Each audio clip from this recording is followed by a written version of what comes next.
by applying a clear base coat to your nails. Apply a couple layers of this pretty blue polish to all your fingers except your pointer finger.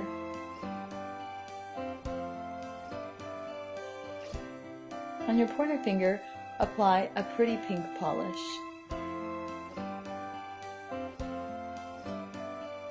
On your ring finger, take a small dotting tool and create a polka dotted heart. I started by creating the outline and then filling it in with a variation of small dots and large dots. While I was creating this nail art design and being so meticulous with each and every spot, it reminded me of creating homemade valentines. It's such a romantic gesture, and I can't wait to do that this year for my special Valentine. On your pointer finger, be sure to make this same design but using white polish. On all your other fingers, create a variation of widely spread apart polka dots and small polka dots in between the large ones.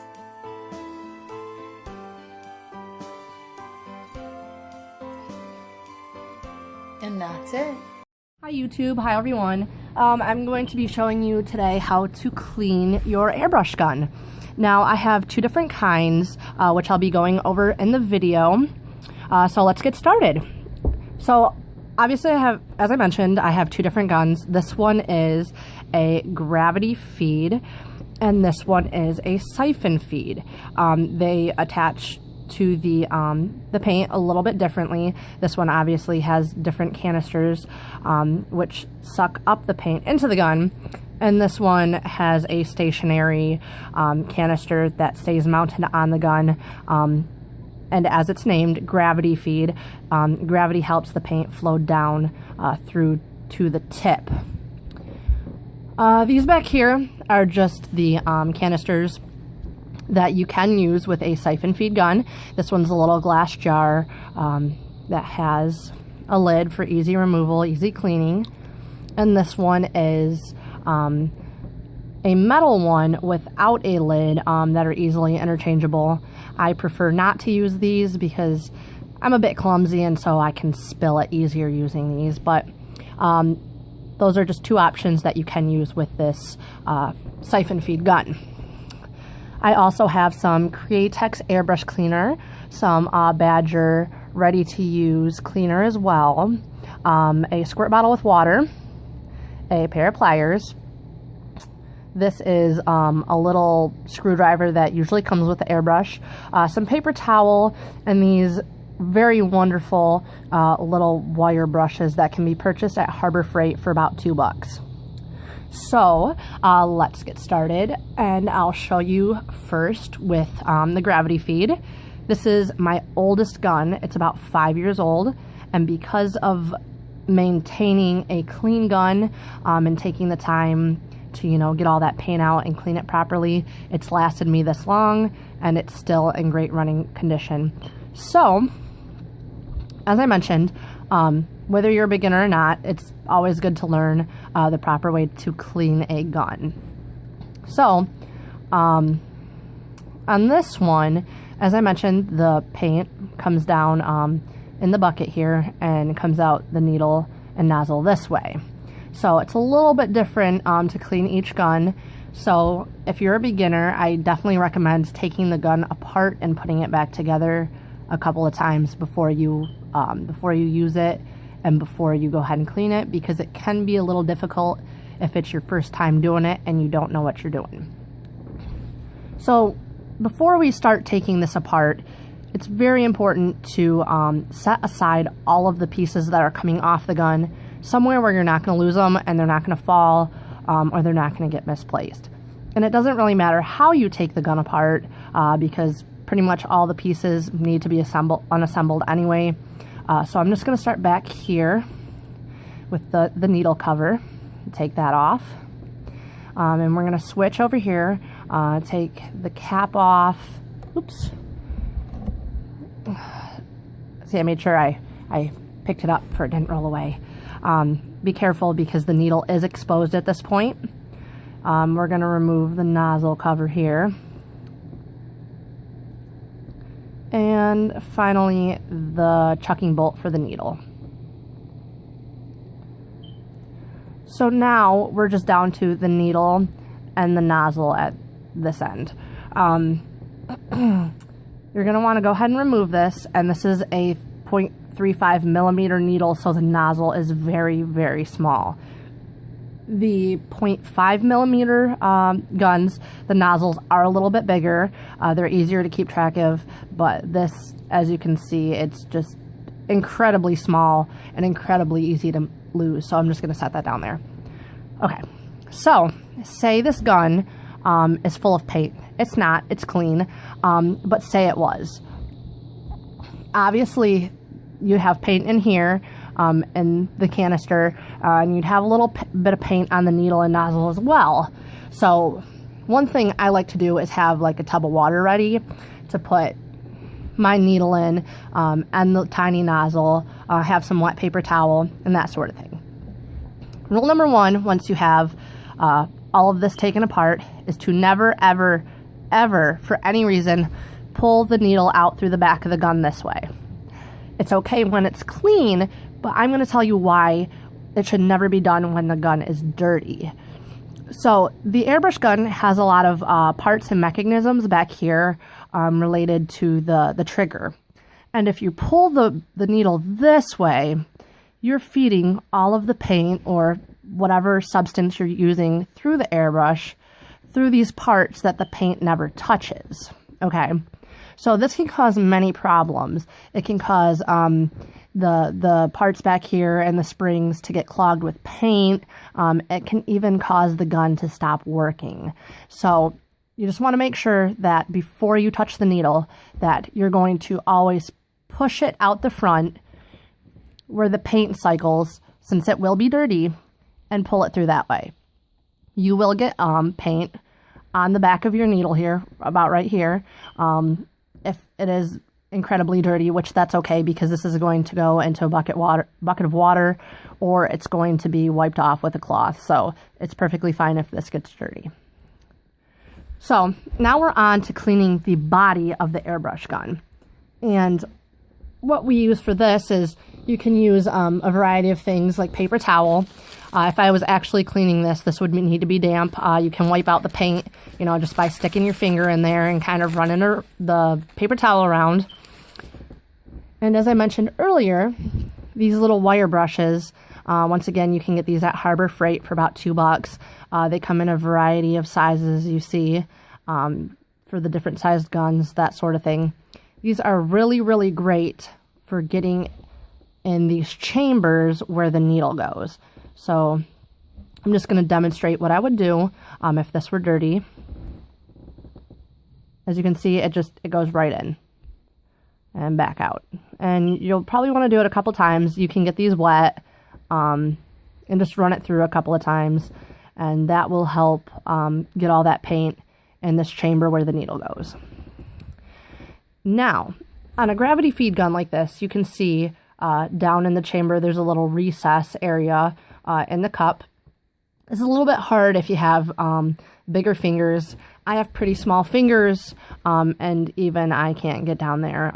So what I use is a Q-tip, put some airbrush cleaner on it. I even use rubbing alcohol or white distilled vinegar sometimes, and you can just easily wipe it out, and boom, bam, you're done. Another thing that I do want to mention is if I was cleaning this and this gun was dirty, I do recommend keeping it hooked up to your air supply, because that way when you're going ahead and cleaning these areas, you can just give a few, puffs of air, get all that cleaner or liquid and all the moisture out, because you're definitely not going to want to put it away with moisture on it. So say we clean this and we're good to go. You're going to want to go ahead and put it together. And that's why I mentioned if you're a beginner, you're going to want to definitely explore your gun, take it apart, put it back together just a few times so you get to know the pieces and you get to know how they're put together. So as I explained, I never feed the needle out the back of the gun, and that's even when I'm putting the needle back in. So I never feed it backwards. So I'm just going to push it in and I'm going to stop before it hits up here. And I'll tell you why. Because this tiny little nozzle, if you have the needle pushed too far forward, you won't be able to easily screw this in. And it is more difficult when you have the needle in. So we're just going to go ahead and replace that. And once this is in and secure, you can go ahead and push the needle all the way through until it stops. I recommend putting the chucking bolt in next. You want to have this nice and tight because if it's not, the next time you go to airbrush, you're going to wonder why your needle isn't moving, as you can see over here. You're going to wonder why you're getting no paint and nothing's coming through. So that's important for it to be tight. We're going to place the cover to the needle and then just kind of work our way forward, replacing the nozzle cap and finally the flute tip. All right, so this one's done. Okay, now it's done. So we're just going to set this to the side. The next one I'm going to show you is going to be the siphon feed. I know we already talked about the different cups that you can use with it. Those are fairly easy to clean. Once again, these little wire brushes are great for getting in the hoses of the cups here. They're easy to fit in here, and they're easy to fit in these tubes right here. So I'll just set those to the side. All right. So I have about 7 or 8 of these. They're not my favorite. I do like the gravity feed better. Although the gravity feed are a little bit more difficult to clean. I do have a set, about 6 or 8 of them that I use for quick change when I'm doing projects with a lot of color. So taking a look at this, you can kind of see it does have the same parts to it. The only difference that it doesn't have is the big cup on top where the gravity feed gun has. As you can see, pretty similar. So it does also, this is a 30.35 millimeter needle, so again it has the very small nozzle. This was actually a new gun that I hadn't used, and the pliers I needed to get this off because it was on so tight. So if it is a new gun, you might need a pair of pliers to kind of nudge it loose. Now on this one, this housing does not come off, but the nozzle just sits right in there. And we'll take the back off and the chucking bolt. And then once again, we're down to the needle. So as I explained before, I always push the needle out front first, making sure all of that paint comes out where it's touching, you know, the front parts of the gun and the chambers up here, just to be careful that nothing gets back here where the paint doesn't go. So we're just going to pull that out. A little bit tight since it's a new gun. And as you can see here, it's just got a couple of different chambers that are different than the gravity feed gun that you're going to need to clean. It's nice because you don't have to go ahead and clean the big cup out, but if you have some of these wire brushes, you can use it the same way that we did on the other gun, just going ahead and getting it wet or using it dry and just feeding it in and out, kind of scrubbing the paint out. You might need to change to a bigger sized one to get down here. See, that's obviously not big enough. We'll try this one. Yep, so that one's nice and snug, and that will scrub all of the paint out like this. And once again, I'd recommend having it hooked up to an air supply so you can tap it a couple times, make sure the moisture and any paint that's trapped inside here that you can't get gets forced out. All right, so we're going to reassemble it since this is clean, putting the needle in through the back. Oop, see, it's hard to see, but I pushed it a little too far where I can't get the nozzle on. So we're just going to draw it back a little bit until I can get this nozzle on, and then we're going to go ahead and, oops, push it up again where it's snug.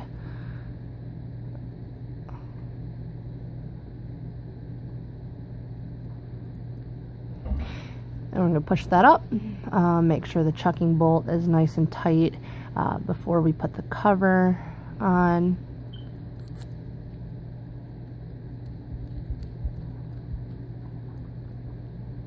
And then replacing the cap over the nozzle. And that will do it for cleaning a siphon feed and a gravity feed.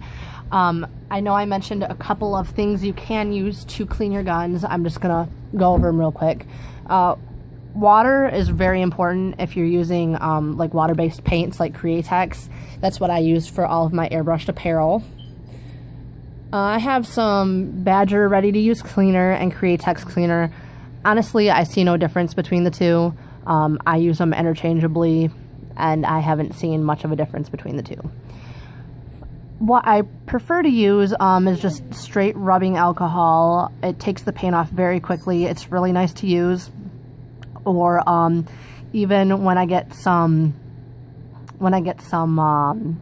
like more caked up paint in the nozzle and stuff, I'll soak it in white distilled vinegar for a couple of hours, take it out, clean it, and that usually pretty much does the job very well.